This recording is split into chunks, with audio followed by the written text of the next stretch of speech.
As I mentioned just before that song, when I was contacted about a sudden cardiac death, and Tom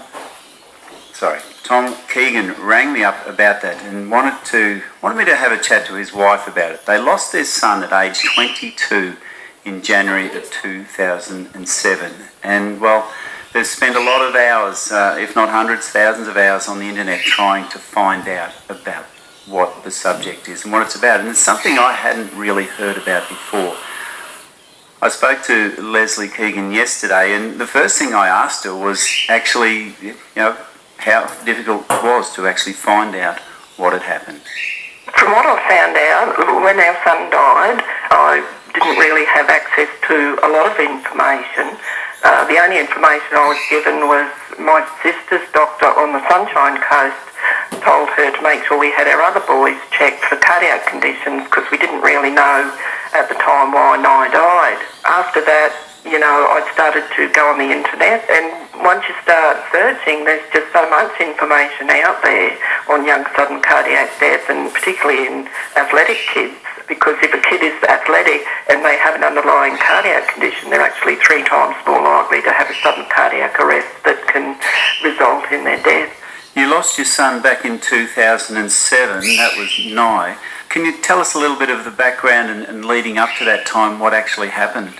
Well, Nye was living away. He'd been living down at Gundawindi for almost 3 years. He'd actually gone down to for a cadetship in a drafting office for engineering. So, we were quite pleased with that, and he was getting on well down there with the work, and he had a girlfriend.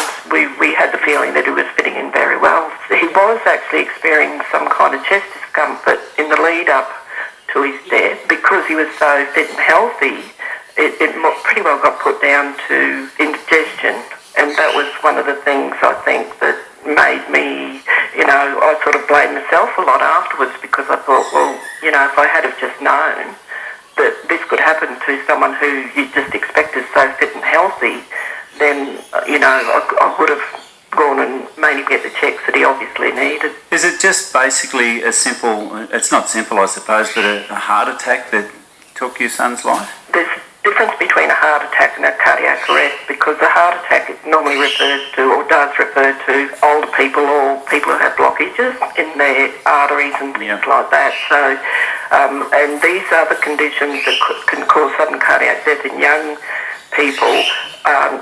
Obviously that. They are conditions that can be either heart muscle disease or conduction or electrical condition that they may have, or they could have picked up some kind of damage from either having viruses or different things along the way too that can actually cause the heart to beat irregularly. Even with the heart muscle diseases, it's actually when the heart goes into an irregular rhythm or arrhythmia that the problem starts. That's when they have the sudden cardiac arrest, when their heart can't go back into a normal rhythm. When speaking to doctors, did you ever ask the question, why was this never picked up in the past, or is it just not detectable? After sort of going through everything following Nye's death, we pretty well came to the conclusion that he had hypertrophic cardiomyopathy.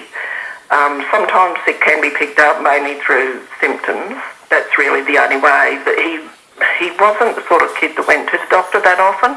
In fact, he'd been living in Gundawindi for almost 3 years and hadn't been to the doctor at all there, apart from actually going to the hospital one day when he had a virus and he was vomiting diarrhoea and he was dehydrated, so they had to put him on a drip. But he seemed to get through that really quickly, and no ECG was taken at the time, which, is pretty normal. You don't expect a young kid his age has got a cardiac condition. You're trying to raise awareness for this. There's not huge numbers that die of this, so it doesn't really get the publicity. What are you hoping to get out of that? And I know you said you're still in touch with some of the families from a similar situation. Yeah, so there's a cool group of parents around Australia who want better recognition and better education put out there, information especially for parents and for GPs, because there's a lot of kids that can even be misdiagnosed even if they are having symptoms. And I know of one particular story of a Sydney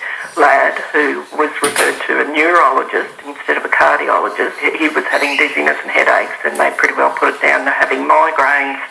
Anyway, they cleared him to go back and play sports, and he passed away in his sleep a few months later. So we just want that if kids are having certain symptoms, What are the main ones to look for, though? seizures, and that's why a lot of the time these things can get misdiagnosed as epilepsy, dizziness, lightheadedness, general tiredness, and also, you know, you have to be aware of family history, though in our case there was no family history, and sometimes these things can run in families. Now, in 2009, you set up an organisation which was incorporated in 10, and you've been trying to raise some money as well. You had a bit of success last year. I'd pretty well given up. We had a failed raffle the year before, and one of the lads that I played soccer with, he decided he wanted to ride up to their end-of-year fishing trip. It's actually the soccer club's end-of-year fishing trip, but after Nye died,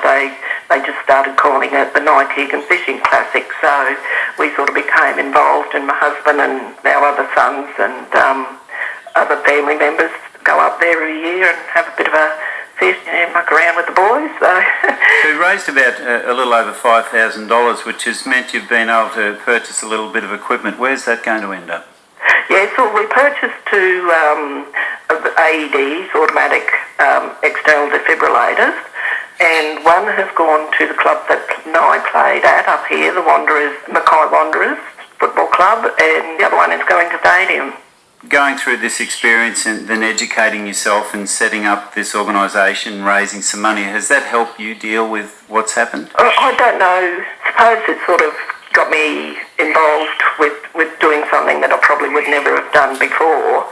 I don't know whether that's a good thing, because I don't know whether I'm that good at it, but I would say to a certain extent yes, but it's not the real reason behind why I'm doing it. It's to prevent other families having to go through the same tragedy, and the only way to do that is to put out information out there and on the signs and symptoms. And overseas they have a lot of community funded screenings. They've been happening for the best part of 10 to 15 years over in the UK and America, but we don't have that here in Australia.